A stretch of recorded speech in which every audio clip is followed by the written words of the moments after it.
Welcome to RCS. As always, I'm Nick. I'm Dan. We're recording live from Drivers Club as usual. Brought to you by Avance, Haggerty, Carter Subaru, and Rainier Beer. How was your weekend? I know you didn't leave the house, but yeah. I did not. It was still fun, though. I mean, you still live on a lake. I ran outside and jumped in the lake as soon as work was over every day. Okay, that's good. Get me That's out of here. good.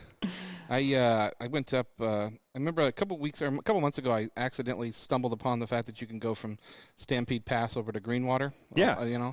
And with my parents, and so I actually got together with Davis and our buddy Trevor from Dirtfish Trevor? Not Dirtfish Trevor. Trevor. Subaru Trevor. Oh, yeah. Yeah. Yeah. Actually, ironically, still could be Dirtfish Trevor. Right. But, yeah, different. Yeah. But, Same, but different. And we went over Stampede Pass, and I got Gaia to work, so we should publish that map. It's kind of a neat trail. We did it in the Subarus. It wasn't too bad, but it was a lot of fun. And when you end up on that other side over there in Greenwater coming down, there's a lot of, you have a beautiful view of Mount Rainier and everything, so it's a really neat view. So yeah, well, I will publish that on the Dan's Drive section of our page as that migrates from Dan's Drives to RCS, and you guys will get the same content both sites, but I'm going to sort of retire the one so it redirects to the other. Yeah. So yeah, that'll be our first off-road map on there. Did you see that video of the U.S. Coast Guard swimming? Like how, if you haven't seen it, go out and find it, because basically there's a Coast Guard vessel and they're in the middle of the ocean and it's swim day. And they're all in their swimsuits and they're swimming around the ship, and all of a sudden you see a guy or hear a guy walk on a deck with, like, I don't even know what it was, and just shoot into the water. And it was a mako shark that had swum in. And he was, and I use quotes, redirecting the shark with his gun to stay away from everybody. But it was pretty cool. It's a cool video to watch. And because you can hear somebody go like, redirect him. Oh, that's so cool. I want to be the shark redirect guy. That'd be the coolest title in the Navy. Right? Or Coast Guard. What do you do? Shark redirector. Redirector. I sit and wait for the sharks.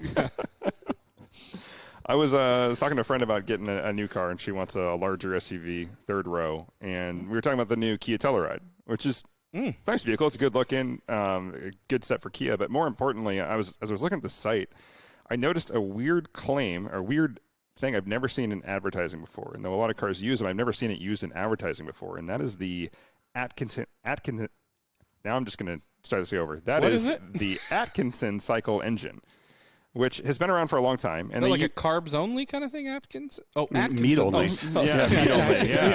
Yeah. And so meat only. That's right. It kind of came back with all things from the early Prius actually brought it. I think there was a Mazda that used it. You don't hear of it very often because, it's just you usually gave up power as a result. Is this your Carter Subaru tip of the day? That's what I was just about to say. Oh, okay. I was making sure. I was like, this is an excellent Carter Subaru tip of the day, because I had to look this up because I had heard the term before. I think I had a teacher in history in high school even talked about it at one point. But to put it on a simpler note, it reduces compression ratio by leaving the intake valve open longer. So what that does is when the piston comes up, you burn more of everything that comes into the intake chamber. Okay. The downside with that valve being open longer is you're actually getting less oxygen into the motor. So you're getting less power reduced. Cool stuff now, though, is you can change that. You have variable valve timing. So if you want to go to an Atkinson and back, like say you're cruising around town and you're barely using any fuel, this is a great way to reduce emissions. And that's important. This is different than shutting down cylinders. Yeah, this is not cylinder shutdown. This is just simply leaving the intake valve open longer. Interesting. Let me just read it off because honestly, there's a little more to it than that. So effective compression ratio is reduced. So the time the air is escaping the cylinder freely rather than being compressed. So think of it as you're not compressing as much air. You're actually just burning more air. In that stroke. The goal of the modern Atkinson cycle is to make the pressure in the combustion chamber at the end of the power stroke equal to the atmospheric pressure. So you're equalizing it by leaving it. Okay. Yeah. So obviously less compression, less power. Okay. So that's the disadvantage. Is reduced power density to the smaller portion of the compression stroke. So with variable valve timing, though, you can change it on the fly. Okay. That's the important part. So now we're seeing this come back more and more and more thanks to variable valve timing and forced induction and hybrid drive. Because now we can do things like, we can compensate for torque by moving the power from the hybrid system to actually adding more torque to the drivetrain. So you need less motor. my mind just going back to the classic, V8s and stuff like that, where if the valve stays open too long and a piston hits it, right, you've got a bent valve. But okay, yeah. Luckily, they're a little more complicated than that now. Luckily, we have ECUs and things like that are really good at handling timing for us. This wouldn't be possible earlier, but we're seeing more and more of these Subarus using them a lot. Toyota, of course, and we see them in non-hybrid vehicles now too. So. Yeah, it is a selling point because you can reduce emissions, you can get better mileage, and, well, yes, it reduces power. It doesn't as soon as you step on the gas because, well, modern technology. You should have her look at the Subaru Ascent, too. Yeah. I did. Okay, yeah. That was the one I said. So, really nice vehicle. Interesting. So, I said, yeah, and you can get one of those. I had no, is it hard to get the Kias right now? Yeah, they just came out, and they're all back-ordered, so. Everything's back-ordered. Yeah, everything right now. So much for that car sales slump. Yeah, I'll tell you. I think Bring a Trailer's been rocking, but I mean, I think that I read an article actually, and this is totally unrelated to our sponsor, that the Forester, the Subaru Forester and Crosstrek sell twice as fast than any other car on the market. And being around here, it doesn't surprise me, like Seattle and Portland, but that's amazing to me. So. Yeah, the Crosstrek hybrid is what uses that. So pretty much hybrids are really what use to take advantage of that. Okay, interesting. I bet our guest of the day probably has a lot of info on that because he seems to know a lot about everything, which is really fun. Well, it has its moments. Is this that nosy guy that always sends us messages telling us to do better things? Yeah, what a know-it-all. Yeah. What a jerk. He always wants to make us better. Yeah. Hey, I'm trying. Yes. Our guest today is Nathan Muntz, who is thankfully listens to the show and gives us good feedback that we actually listen to. It's really handy. Yes. He also turns out to have a really interesting car collection, which is, I'm going to let him talk about that because it's extremely interesting. One of the most interesting ones I've come across. Man, I don't even know where to start with your car collection. I want to start with that, but let's talk about you first. Okay. What do you do? I work for a large airplane manufacturer in the area. Okay, that makes sense. Yeah, and I do product development. Nice. So I'm an engineer, and specifically I do fastening and assembly product development stuff. How do you build an airplane in the future, essentially? Cool stuff. That was leading into that. I was hoping you'd say something like that. That makes a lot of sense because given your car collection, which all requires a lot of maintenance. Yes. I was looking through your list, and I'm like, man, this is just like, how do I spend more time in the garage? Yeah. It's all like 5 hours of maintenance for 1 hour driving. Yes. Yeah. So now, are you designing parts for future airplanes, or how to put them together more efficiently? Yes. Yes. Cool. Okay. Yeah. All right. Yeah, because I brought this up before, but my uncle did that for Sikorsky. He basically was brought in, and he helped him design how to put it together. He had nothing to do with what it was, but the most efficient way to basically, Yeah. So interesting. Okay. Yeah. And how long have you done that? I'm going on probably almost 20 years now. Wow. Nice. Yeah. That's pretty good. Yeah. You don't Not all in that one job. No, but still. at Boeing, for 20 years. Yeah. Oh, Boeing. Yeah, that's Yeah. I forgot about sorry, I didn't say that earlier. Yeah, it's okay. Another little startup in South Seattle. Yeah. Hopefully they stick around. Yeah, hopefully. That's less and less funny. I know, right? You're like, boy, I sure hope so. Jeez. Yeah. So, going through your collection, how did you get started? We are going to talk about the list, but I want to go through your story first here. How did you get started on car collecting? Because it's really a collection at this point. It is, I guess. Yeah, I guess you can say it is. I guess I've never thought of it really as a collection, although when I necessitated another place to park cars, I guess that kind of made it a collection. Yeah, we're going to touch on that point, too. That's a really good thing to talk about in this episode as well, is how you manage holding that collection. Yeah. Well, he just found out he had a collection, Dan. Yeah, this is the first time I'm hearing of this. Yeah. What? I thought I was just a car hoarder with an understanding wife. Yeah, I guess. Yeah, I guess I have a really hard time selling cars, or vehicles, I should say, because they're not all cars. But yeah, I think that's really what it comes down to. I get them, and I enjoy them, and I can't really get rid of them. Okay. And my wife's always like, "Oh, you don't really drive that one that often, or maybe you only drive it once a summer or something like that. Why don't you just sell it?" Yeah, but maybe next summer. Yeah. That's when I'm really going to drive it. But the minute I sell it, I'm going to need it that next week. Exactly. Yeah. It's like when you're moving, and you're like, I haven't used that in 3 years. Then the next day, you're like, oh, I need that. Yeah. Oh, I shouldn't have sold that truck. Yeah. What am I doing? Exactly. Yeah. Okay. Yeah. So let's go through the list here, because this is the list he sent me. 7 cars. Is that still accurate, or did you get another one now?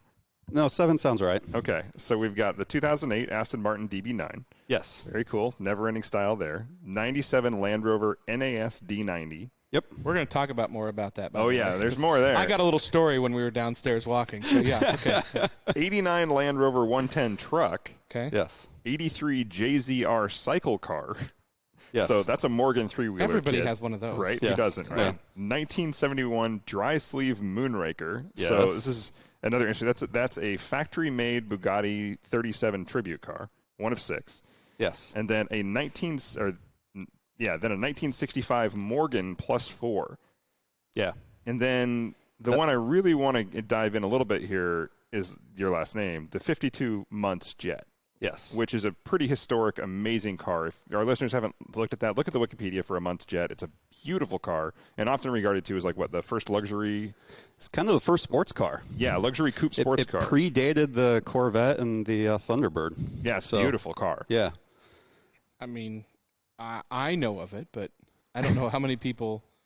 I mean, I with my background with older classic cars and things that barely run, it's come across my lips a few times. But yeah, I don't know if I've actually ever seen one. I think I saw one in Monterey once. Okay. There was a Curtis down at Pebble Beach 2 years ago. Yeah. When I was down there, it was a yellow one. That's probably what I saw then. And yeah, but it's basically the same thing. So Muntz just took the Curtis and stretched it 13 inches and made it the Muntz Jet.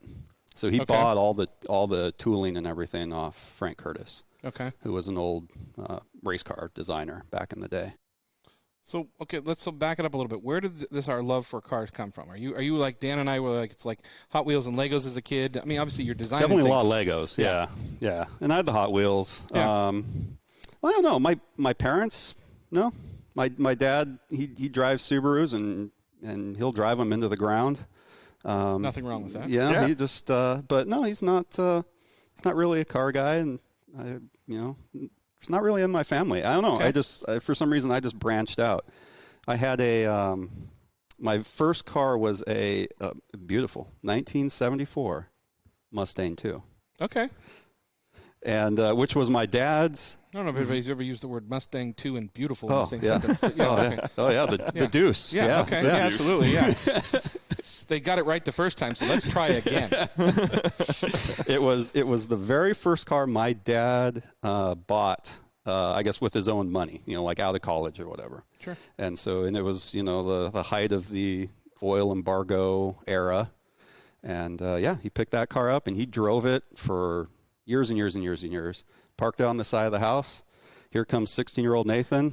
Hey, we got a car for you. It's right there. It's under a car cover. Grab the weed whacker. Yeah, that's not too far off. There's a car on the lawn. If you can find it, you can drive it. Yeah. Okay. Yeah, it gets towed off to a shop to get running, essentially, and comes back. And if I wanted a car, I had to keep it running. So that's kind of maybe where it started. I joke about it, but my 79 Ford Granada, I would have gladly taken a Mustang too. So yeah, believe me. Well, it's funny that the Mustang II has kind of come full circle because, after I had it and I went off to college and then my brother drove it for a little while. And then again, it sat on the side of the house up until about a month ago. And my mom is finally like, this car is either you're taking it or it's gone. Oh. And it's kind of sentimental. We can't get rid of it. You can't get rid of a car like this. So I took it. Okay. So it's back. Okay. Yeah, so it's back. Nice. Yeah. Okay. It's, Coyote swap. Yeah, exactly, right? You're going to get it running again? We'll see. It's kind of far on the bottom of the list. Okay. But yeah, we'll see how it goes. Nice. Well, I don't even know where to start with which car is going to be the most interesting there. Okay, we were downstairs and we were touring around Drivers Club, and he goes, "Oh, look at that Land Rover there." He goes, "I have a Land Rover." Because I didn't tell her until it was already coming here. So I go, "Oh, really?" He goes, "Yeah, she still hates it." Yeah. So which Rover is that? The truck or the truck? That's the Defender, the 97. The 97 Defender, yeah. So the NAS Defender. So that's smart, yeah. That was probably like 8 years ago, I want to say. I had a 91 Jeep Cherokee in college, and I loved it. I love that kind of that smaller SUV thing. Well, anything after the Mustang too is, And I'm the sole person on this earth that has killed the 4-liter inline 6 engine on the Jeep. Yeah, it threw a main bearing and started the oil lights coming on, and so we got rid of that. But I always kind of missed it, and I wanted a 4-wheel drive. And I'd always loved the Defenders, and so I started Defender shopping. And found one down in for a pretty good price down in Florida, and they're cool. They're cool cars. Yeah. When they're running, they're really cool cars. When they're running, yeah. Luckily, you know, knock on wood, mine's been pretty good. Yeah. So yeah, I bought it sight unseen at the time. It was at like a used car dealer. I had them take it to the local Land Rover dealer in Orlando, and they kind of did the whole PPI thing on it and drove it and gave me this laundry list of stuff that needed to get fixed, and on the truck it came. But yeah, I mean, the previous owner had spent just a boatload of money on it. I mean, whole new frame. I mean, the whole thing, right? Because that's the big thing with them is the frame rots out. Wow, so okay.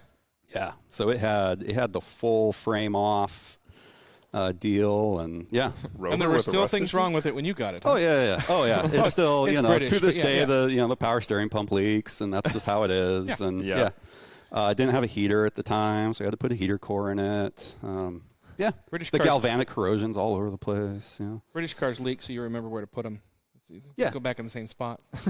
Yeah, well, my coworker says, you just have to have a gravel driveway. You just park it in a different spot. It keeps the weeds down. Absolutely. So, You're helping the environment. Yeah.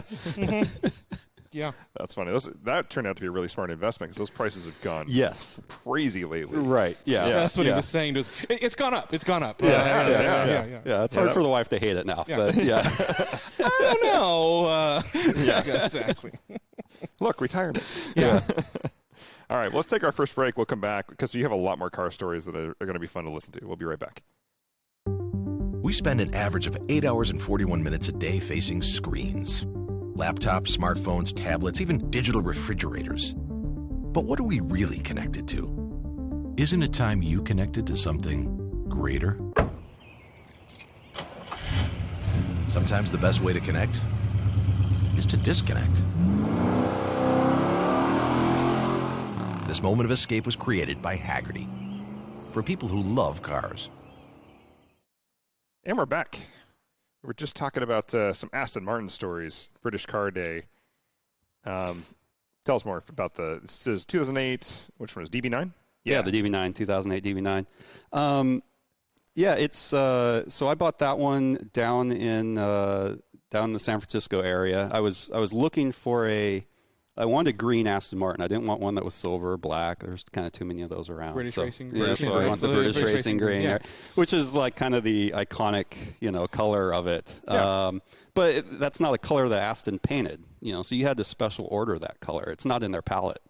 Oh. So the previous owner that I bought it from just happened to spec it in that color. So PTS green Aston Martin DB9. Yes. Yeah, cool. Yeah.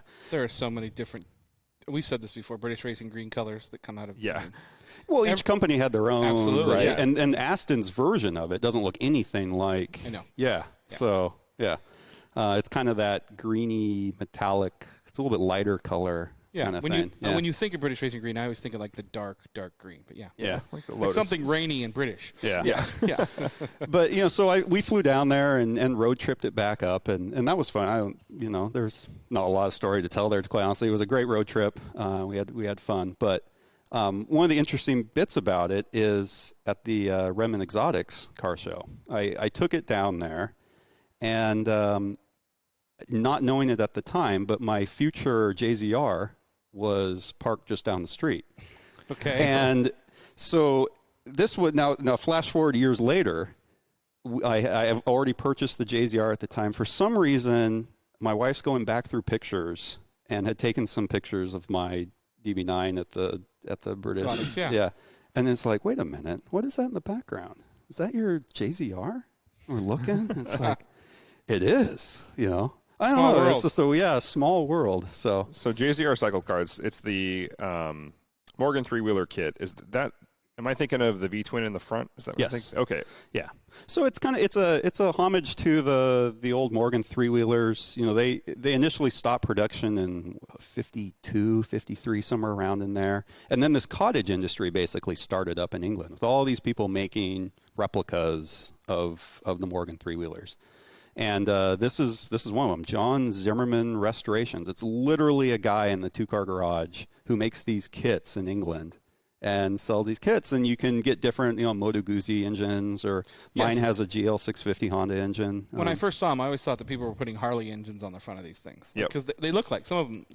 I've actually seen one with a Harley knucklehead. I don't know how that ever worked, but it's interesting. I don't know either. Yeah. But you can do anything if you pay enough money for exactly. it, right? Yeah, exactly. That's funny. If you don't know a lot about British history of car companies, there's a lot of stuff over there that starts like that. Cosworth was out of a garage. Ariel, when they first produced the Atom, was literally like some dude's 2-car garage building the Ariel Atom, which is legendary now thanks to Top Gear's review of it. But at the time, they were like, yeah, we made like 10. They're all gone. Next year? TVR started that way, too. Yeah, TVR started that way as well. So, for some reason, British car companies seem to do okay out of their garages, at least for a while. Yeah. Nice. So, yeah. Cool stuff. What's your favorite out of those? Well, that's a good segue to that Dri-Sleeve Moonraker. Yeah. So, there's kind of a whole convoluted history on that one, but it's a 1971. It was a couple guys in Canada that wanted to build a road rally car. And they thought, well, what better car to build than an old Bugatti, a Type 35, Type 37. And so they drew up the plans. They got engineering. And they did the whole thing. They got a lawyer. No. Yeah, exactly, right? Yeah. I think that expired at that time, But, things came about. They ended up moving to England. They still decided to build the car. But that car company existed for 1 year, and they built 6 cars. Okay. And I have number 6. It was brought into the United. It was originally purchased by a gentleman who was in the Air Force, stationed in the UK. And when he came home from his tour, he brought the car back with him. And it's a 1970. 71. 71. Okay. Yeah. Okay. And he promptly stored it in a barn, and then sold it to somebody else who promptly stored it in a barn. And then I got it and picked it up, and it had 700 miles on it, and I did a little bit of work to it, and it still needs some work. What kind of running gears under that? It's a Ford Kent, they call it, a 1.6 liter inline 4. Okay. And then it's got a Ford 4-speed top loader transmission. And then it's linked to the outside of the car, just like the old. Okay. Yeah. So Dri-Sleeve is supposed to be this homage back to the racing back in the day, and they would, some of the drivers would wear this gauntlet because the shifter's outside the car, and you're throwing up mud and all kinds of stuff, right? So they're wearing this dry sleeve so that they're shifting and that they're working the mechanical brakes at the time. Luckily, this one has hydraulic brakes, but yeah, I've seen some with the mechanical brakes. It's a little sketchy. Press and pray and hope you got like 5 car lengths ahead of you. Exactly. Yeah, no, this one's it's not all modern conveniences. It's got hydraulic brakes. It's got a hydraulic clutch, which is nice. Yeah. It's a fun car. That car gets so much attention. It was a resto mod before resto mods. It was a resto mod before resto mods, yeah. But it is kind of weird because it's a factory-built car that is just, That 1.6 Ford, was that a tractor motor? What was that out of? The 1.6? Yeah. That's the one they use for like Formula Ford and stuff. Oh, I'm thinking of a totally different one. Okay, yeah.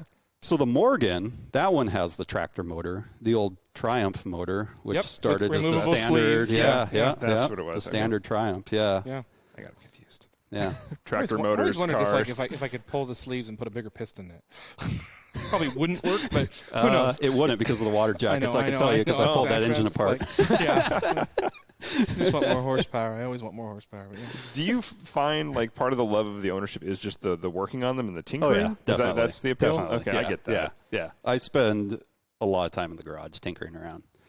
I wish, I'm like a 65-year-old retired guy in the garage, like all the time. Are you making parts, or are you finding parts, or what? Yes. Yes. Yeah. Okay. Yeah. I have a milling machine and stuff. So I can make parts if I need to. Yeah. There's usually a weighted cost benefit thing going on as far as is it easier to make it or just buy it somewhere, that kind of stuff. Well, when you're dealing with a car that was only 6 were made and they were only in business for a year, things can kind of, Right. Yeah. a little bit harder. Yeah, that one's definitely harder. It was interesting though when I bought that car, it came with all the blueprints. Because it was the very last car they were going to build, so they gave the guy all the blueprints to the company and everything. So, I got this giant roll of blueprints. That's really cool, actually. Yeah. Here's your car. There's really no factory support. Yeah, exactly. Good luck. Move along. Exactly. Good day. Yeah. Have a nice time. We quit. Yeah. We didn't make any money. Not that it has anything to do with your car. Yep. But it's a fun car. It gets a lot of attention, for sure. And it's painted, French racing blue, so it's that bright blue color. Yeah. Yep. Jeez. I don't think I've ever. I haven't seen a photo of that car. I'll be interested to see it. The Type 37? Well, I've seen the Bugatti. I've never we know people have one. Yeah, that's not my point. Yeah, exactly. Boy, you never think you'd say that out loud. Right. So. 2 of them. Yeah.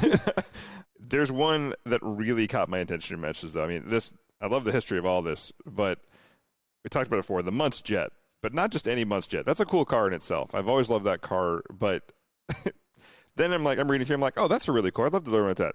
Dropping an 8.3-liter Viper motor in it. Yeah. Yeah. Well, go big or go home. There's right? restro-mod, and then there's that. You put the Viper engine in it? Yeah. Oh, yeah. Yeah. You say that so casually. Like, well, it's It so bolts this right is, in. It's like a Miata. you have a lot of life insurance on him, don't you? Yeah, that's what I thought. Okay. Yeah, this car is, it's going to be interesting. So it's not built, right? I mean, this is definitely a work in progress car. Yeah, I don't know where you want to start with that one. I mean, how do you go from a Muntz to resto-modding of all cars a Muntz? Okay, so we'll start at the beginning, I guess. So I did a spring break in college down in Las Vegas. And dangerous. I was into cars, and so I went to the Imperial Palace. So this is like 1999. This is like dawn of internet kind of type stuff. And went to the Imperial Palace, had the big car museum there. And I'm going through it, and I'm looking around, and I'm, what is that? Muntz. That was it. It was like, I had never heard of this car before. I didn't know I like this, or it existed. And I was like, what is this? It's got the same last. I mean, who would have thought, it's right? It's fate. Yes. Yeah. I need it. So basically, from that point forward, I was looking for one. I was gonna, I had to buy one, and then probably about 8 years ago now, I'm cruising through the internet, doing my monthly Google search, trying to find something. Find a listing with like one picture on some random like antiquecarsofthesouth.com or something like that. That could get dangerous. Yeah. Okay. And it had a name and a number. Yeah. Sure. So I call this number, and it's a guy in Montana, and he's like, yeah, my brother was fixing up cars and stuff, and died, and so I went down there and found this warehouse full of cars, and this is one of them. I don't know any of the history on it or anything, and and price was really good and all this stuff, right? Yeah. So that's another one I bought sight unseen. No PPI on that one. A little bit harder. Yeah. And happened to have the original engine in it at the time, although the original engine wasn't in the car. Just had it with it. It had it with it. It was the Lincoln. It was the Lincoln. Yeah. And it was all crated up and shipped it up here and started tearing it all apart. Okay. Coincidentally, there's a Muntz Jet registry where all the cars, all the serial numbers and everything are all cataloged. The gentleman that runs that happens to live in Woodinville.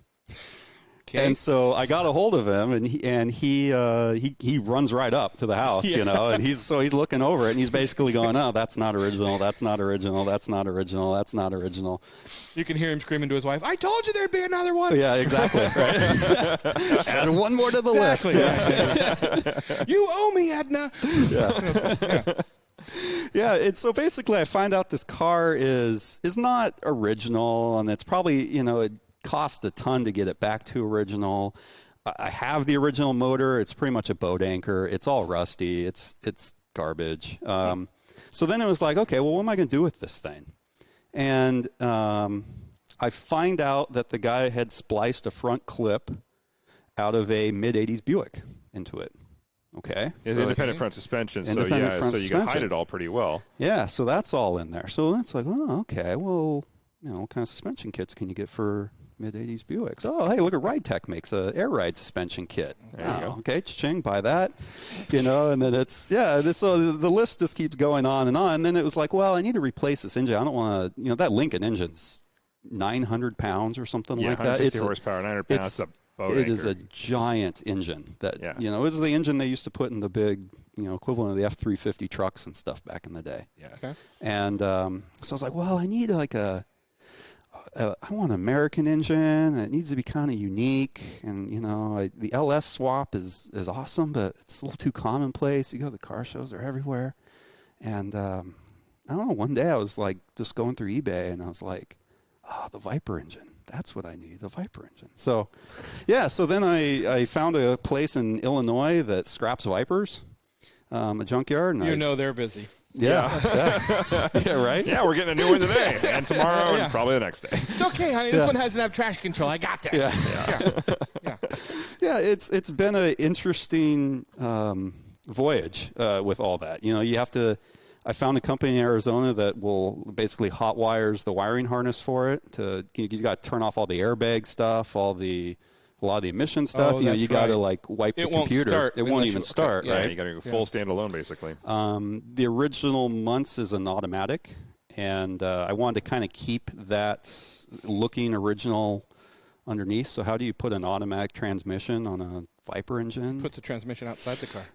Yeah, with a Dri-Sleeve. You buy the truck engine. Yeah. The I was just SRT10 gonna say, super truck. easy. Yeah. Except you don't want that transmission because it's too big. I thought the truck had a stick. It can. It did. Okay. It can in the two-door, but in the four-door, it came with an automatic. Okay. Yeah. But it came with this giant Dodge. Yeah, I don't remember. I don't remember the number for the transmission, but it's a huge transmission. It wouldn't fit in the tunnel and all this other stuff.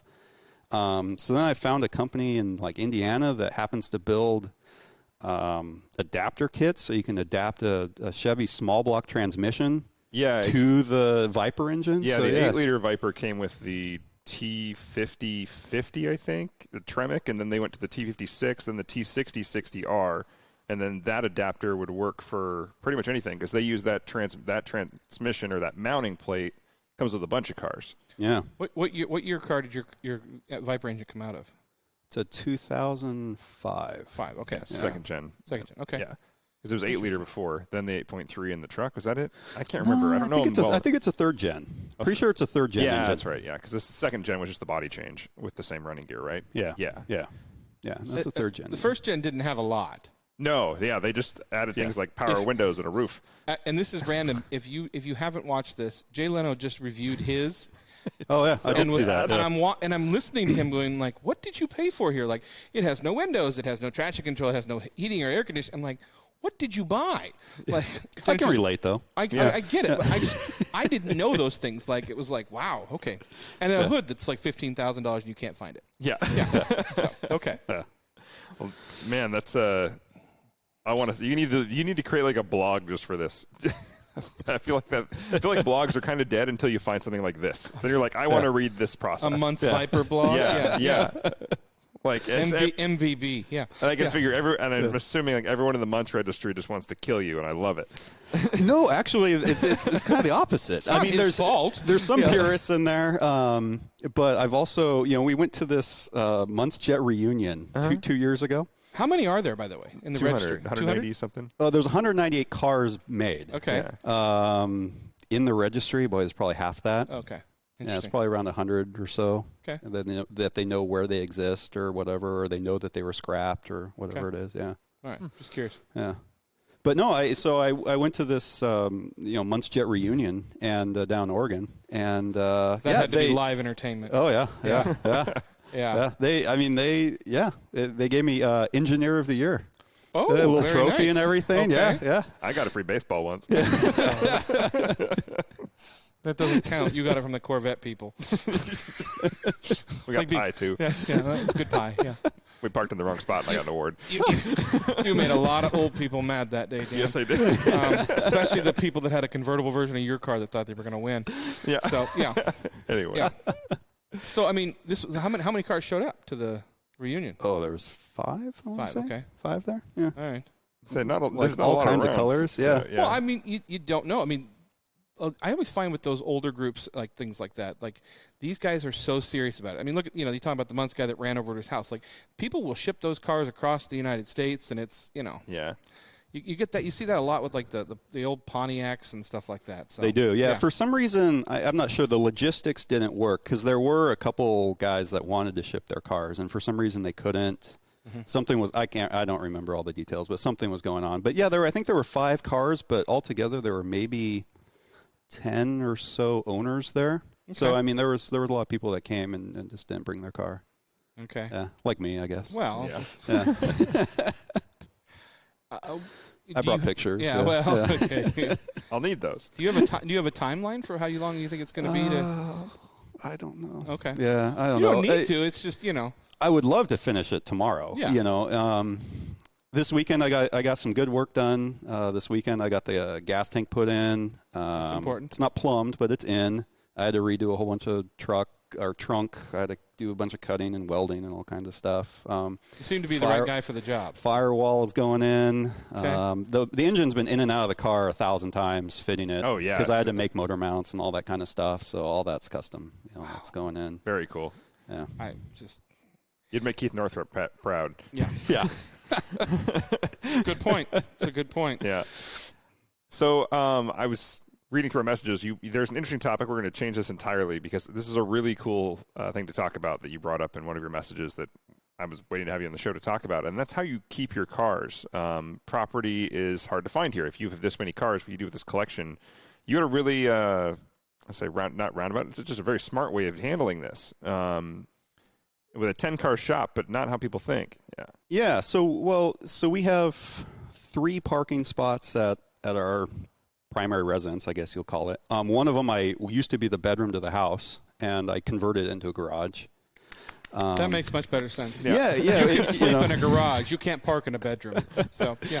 The wife wanted to, we had a 2-car garage before, and the wife wanted to move, and I said, well, I want a bigger garage. And she said, well, I want to be in this certain area. And so we ended up in that area with a 2-car garage. And then and then like a year compromise. A year or two goes by, and there's a guy comes to the house, and he's like, oh, I used to live in this house like in the 70s or something. And he's, that's nice. Get off my lawn. Yeah, exactly. Do you mind if I go through? And okay, sure, fine, whatever. And he's going through the basement, and he's like, hey, this used to be the garage to the house. We say what? Excuse me? Yeah.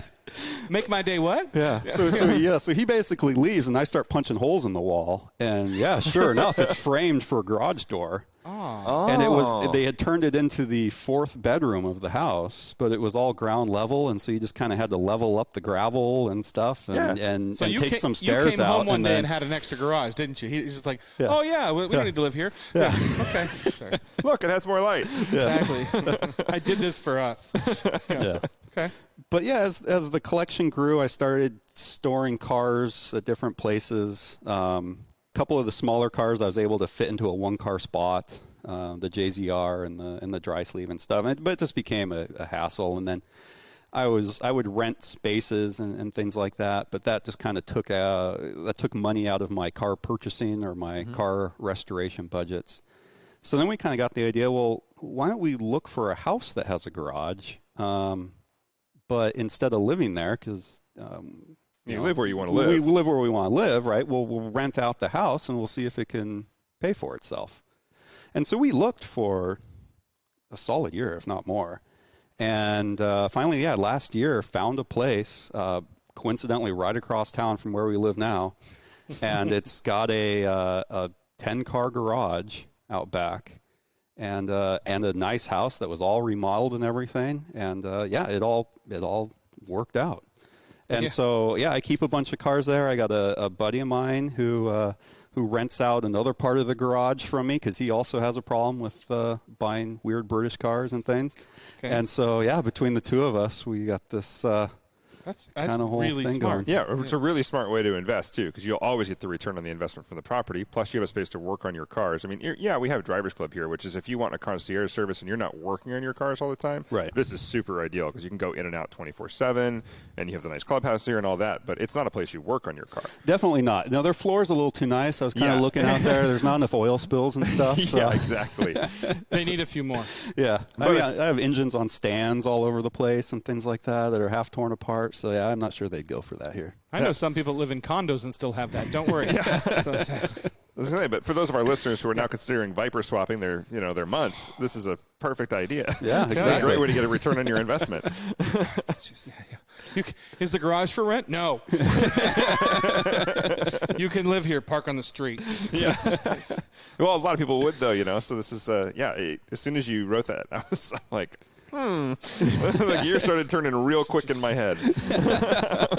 It's like, I could do that. You could own a house and still rent somewhere else. Yeah. Yeah, exactly. Yeah. Okay. So anyway, yeah, really good idea for our listeners. Are there any cars out there that you're still looking for? Is there anything out there that you're like, this is if I find it, I'm jumping on it? Even if my wife might murder softly, me. because she's already looking ready over to his shoulder. Yeah. It's like, So, what yeah, are you going to exactly, say? exactly. I don't know. I've been kicking around a bunch of stuff. I don't know. I would really like another Land Rover, like a Series 2. I would like one of those. I feel like my next car needs to be a little bit more practical, though. I got a lot of cars that like need tweaking all the time. Like I have to constantly be adjusting carburetors and stuff like that before I can take them out, or a little tweak. It would be nice to just get in something and hop in and drive, that kind of thing. You're not dailying any of these cars, are you? Like the Aston? No. Okay. No. Yeah. The Land Rover I was dailying for a while, the NAS one. Yeah, but especially with COVID now, I'm working from home, so yeah, they're all Easy commute. Yeah, it's an easy commute. Yeah, at this point, I don't know. I've been kicking around in Evora, sticking with the British theme. So I don't know. Fun car. Yeah, we got some good friends at Park Place who can hook you up with that if you want to drive one, and we have some friends that went on the rally with us last year who took an Evora. Yeah. Well, yeah. What was the one we just saw? That was the new GT. Oh yeah. Wow. Yeah, beautiful car. Yeah. So, I mean, yeah. Yeah, there were more, and I was just reading an article the other day. One of the very few cars you can still get with a manual, and so which is really cool. And you've got that pretty bulletproof motor. The Evora GT the inside reminded me of a McLaren. Oh yeah, totally. Really? Very Very. McLaren-ish. Yeah. Yeah. Okay. I would actually say that the McLaren interior reminded me of the Evora interior, since That's even better way. yeah, because Fine, put it that way. Yeah. Yeah. Well, you can. It's interesting as you look at different cars from different countries, and you see them a lot. And we are fortunate to see a lot of British exotics. You get to see how their craftsmanship and the tooling is often similar. Like you can tell, like it's a weird thing to notice, but like I said, they probably had the same guy do it. Exactly. Walk You across see, the road. Yeah. Well, you look at different things like stitching and leather, and you realize that, like, oh, whoever did this probably learned in the same place as this person. Wherever they sourced their leather from, probably sourced it from the same people. And whoever's machining these particular parts, if they're not done it in-house, like switches and lights and things like that, you can see that with other cars. But like you can tell when something's Japanese, you can tell when something's Italian. Like there's a lot of things that cross over. So yeah, if it's Japanese, it works. If it's Italian, it doesn't. sometimes it works. Yeah. The British, it doesn't when it rains. Yeah, exactly. You don't drive anything British when it rains, or it's hotter than 80 degrees, or yeah. Although we can vouch for an Evora going through a hell of a hailstorm and being That's just true. fine. That's true. The Aston, not so much. New rear windows, but yeah. Yeah, only one Aston. The other one was fine. So I mean, we were talking about this when we were walking We have through a Driver's weird Club. life. Yeah, I know.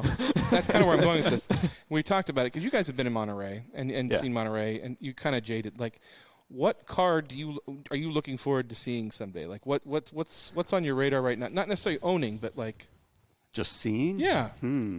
Is there something that's coming that kind of from an engineering perspective that looks really interesting to you?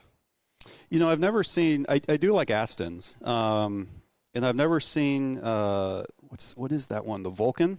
Is that the race car one? Yeah. The non-road. Well, I guess I heard that some people maybe road legaled it, but yeah, I would like to see that one. That one would be pretty cool. The Vulcan's the non-road legal, and then you have the Valkyrie coming, which is the road legal kind of. It's insane. Of course, that one would be awesome to see too. As well, but Roy Katz has one on order. He has the new Valkyrie on order, and it should be here next year, I think.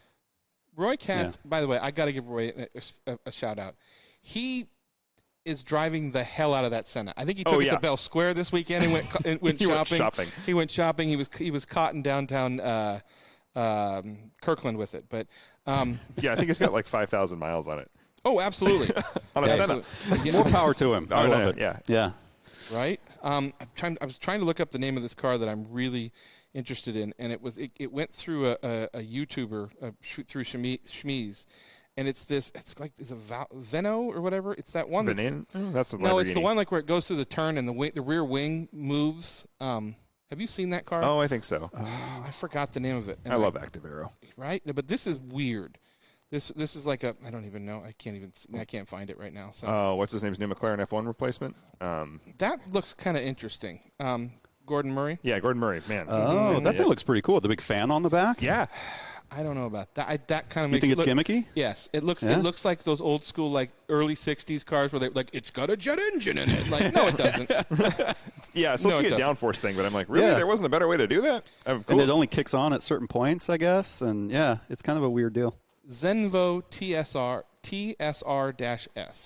Zenvo. Huh. Yeah. You can drive it in Forza. That's all I know. No, but it's got this thing where you go through the turn, and then the rear wing. It's not like it's side to side. It's really weird. I've seen that on a few other cars. You should look at it from an engineering standpoint. Maybe you could explain what the hell's happening. But yeah. Yeah. So. Huh. Well, it sounds like some type of active aero that F1 probably doesn't allow, and so they just adapted onto the supercar. Yeah, I think Pagani had something mildly similar with their independent rear wings that would move and actuate at different. Fins, the fins would move a little bit like that. Technology. Yeah, cool stuff. That'll make its way down to Kias here pretty soon. You'll see that on the new Kia any day. Yeah. It's like active aero. I wouldn't surprise me with Kia and Hyundai these days. Honestly, what is your daily driver? You mentioned it.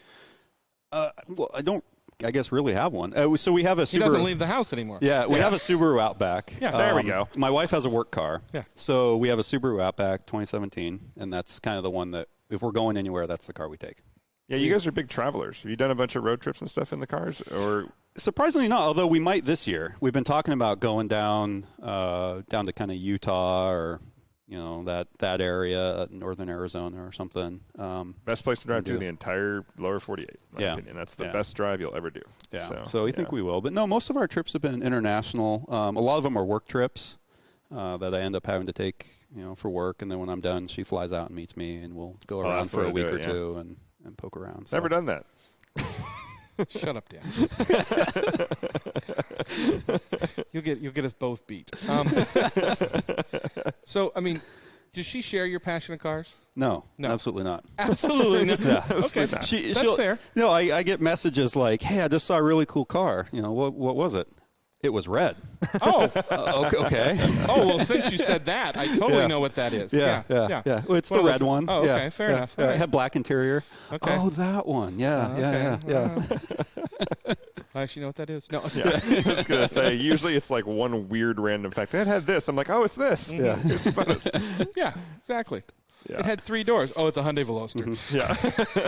Pretty much. Okay. She has a sport about it, though. I mean, we'll go into that Dri-Sleeve or in the JZR or something, and You have to have an understanding woman next to you to be in a car like that. Like, Yeah. Your hair's not going to look like it's supposed to. You're going to smell like gas at the end of this. Yes. And you may not have that much fun, but I will. Yeah. Thank you for might coming. get hit in the face with bugs. Yeah. Yes. You will be hit in the face with bugs. Because both of those don't have windshields. Yeah. And it's about 45 miles an hour or so. Like the wind buffeting gets so bad. Like you have to have earplugs in. Every time I think of that, I think of Clarkston in the Aerial Atom, and he was like, and his cheeks were like 4 feet behind him. Just so that is 100% what it's like, and I love every minute of it. That's probably why he's so wrinkly now. Yeah. So that's got to be it, right? Yeah. Let's take our second break. We'll come back. We'll talk more cars. Grandpa, what do you call this thing again? It's a 66 Ford Bronco. I think you got ripped off. Why is that, honey? It's got no Wi-Fi, no USB port, no Bluetooth. Exactly. I guess we'll just have to talk. Sometimes the best way to connect is to disconnect. Is that the window button? It's called a window crank. Cool. The faster I move it, the faster it goes down. This moment of escape was created by Haggerty Being old is kind of cool, Grandpa. Works for me. for people who love cars. And we're back, Dan. Thanks, Nick. We were discussing on the break. Dan goes, bring it back in and then give it to me. Okay. No. Great handoff. Real clean. You're welcome. Very professional. Did we mention we do not script this show? No, I don't think we have to mention it. Yeah. Okay. We were talking about different reactions in cars because you have so many different kinds. And I was saying how, I get virtually no attention to the Porsche at all, anywhere, unless I'm really out in the middle of nowhere. The Corvette, of all things, got me more attention than any car I've ever owned, partially because of the sound, but it was so striking, the C7 with the carbon. But the most fun reactions you get is like when we're cruising around with Jason in Stella the bus, and he's got his old, 23-window bus. Like, that just makes everybody happy to see. It's like you just brought a puppy around. It's just like, yay, it's a bus. I don't think anybody's ever looked at a Volkswagen bus and been like, yeah, I'm sad. Yeah. It's just like most of them look at it and go, "Yeah, I could get high. I mean, I'm happy." You have edibles? Yeah.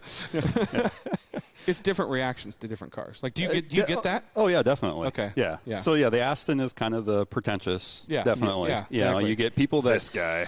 yeah, they're very. You get a lot of side eye kind of looks, Yeah. or you get people way off in the distance taking a picture, or like zooming in and taking a picture. You kind of see them out like, what? Oh, they're taking a picture of me, or something like that. Well, and I think that so many people know what an Aston Martin is, because even if you're not a car guy and if you're a movie buff or something like that, you have the James Bond connection. Yeah. So I think people know that, and I think also people always assume they know the value of the car you're in, and they always assume it's brand new and you just drove it off the lot. Right. Like, I mean, I've gotten that in the Maserati. People are like, I can't believe that's a $300,000 car. I'm like, what?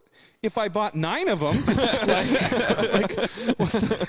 Right. Like, so I think that's interesting. That's another thing. Yeah, and the Aston's the only car I've ever been in where people ask me how much I paid for it. Oh, yeah. Isn't that a weird thing? Yeah. You're like, wait, what year is the car? The Aston? Yeah. It's a 2008. 2008. So did it have the goal or the emotion chip or whatever? No, it's the year before that. Okay, Oh, yeah, God. I remember Yeah, that it was was awful. Yeah, the emotional control unit. Yeah, that's what emotional control unit. And Yes. if you dropped it, you lost your emotions. Because, so Yeah, because it was a $1,500 emotional control exactly. unit. Yeah. Control your emotions while ordering that. Yeah. So okay. But yeah, like the Morgan especially, because we've been driving. That's the one I bought most recently. That's my COVID car, I guess. I bought it right kind of when COVID first started. COVID You car. laugh, but you know how many times I've heard people say that? Like, I got a COVID car. Like, yeah, I get it. Yeah. Yeah. I mean, that one gets, positive react. Everyone smiles, and especially the Dri-Sleeve and the JZR will stop people. You'll be going along, and anyone from 5-year-old little kids to 9-year-old grandmas like stop and wave at you as you go by. It's the weirdest thing. It's weird. I get that in the Triumph. People just Yes, they the wanna- Triumph they would be just wanna- very similar. Yeah. Or I get stopped, and everybody has a story of they've owned that car. They've owned, it's so, which is kind of fun to a point until you can't get through downtown because of, so. I can imagine though in your cars, like, that replica of the type of the Bugatti would be tough, because some people have to look at it and go, "Oh my God, is that a Bugatti?" Like, Yeah. Which leads to the story, which means you have to tell the story, which can be awkward depending on where you are. You get really good at. Like I've learned to condense the Triumph story really. Like, this is it. Boom, boom, boom, boom. Yeah. Oh yes. Yeah. I need to work on that. Yeah. Oh yeah. Here's a card. Yeah. I had one just a couple days ago. I was in it, and I was stopped at a light, and there was a guy on a Harley that was sneaking through cars, and then of course he stops right next to me, like, "Hey," and he starts up a conversation. And so we're just kind of like inching through traffic, and he's just asking me questions the whole time. Nice car. Give it to me. Oh, what is that? Yeah. What year is it? Oh, what engine's it got? All the all the questions. It's just fine, but it's Look just kind of funny. Yeah. We always used to call it, we've talked about on the show, as the exotic drift, like where people will be talking to you or they'll be driving next to you and they're doing this, and all of a sudden they're coming into your lane. You're like, Yes. So it's not your fault for your Porsche. If you got a Porsche with a brighter color like Kevin's, people would drift into you more. Yeah. I really like the fact that nobody can tell 911s apart. People with 911s can't tell them apart most of the time, because there's got like 100 different configurations of 911. I'm not sure Porsche can tell them apart. I can't either. Yeah. So, but I actually, it's weird that it's so low key. What's the best reaction you've gotten in a car? Like, what's the one that's stuck out? One. Oh, wow. I mean, we do get a lot of, just even in the Morgan the other day, there was, just sitting in traffic, people like, "Hey, what is that?" And we want to trade cars. You always get that kind of thing. I don't know, like positive reactions though. Everyone just kind of smiles and waves. I don't have a particular one I can think of. You're bringing joy. That's that's like, I don't know, when a guy on a motorcycle, you don't have that very often, follows you along in traffic. Well, that's like I say, that's a pretty good story. That's a pretty good story. Exactly.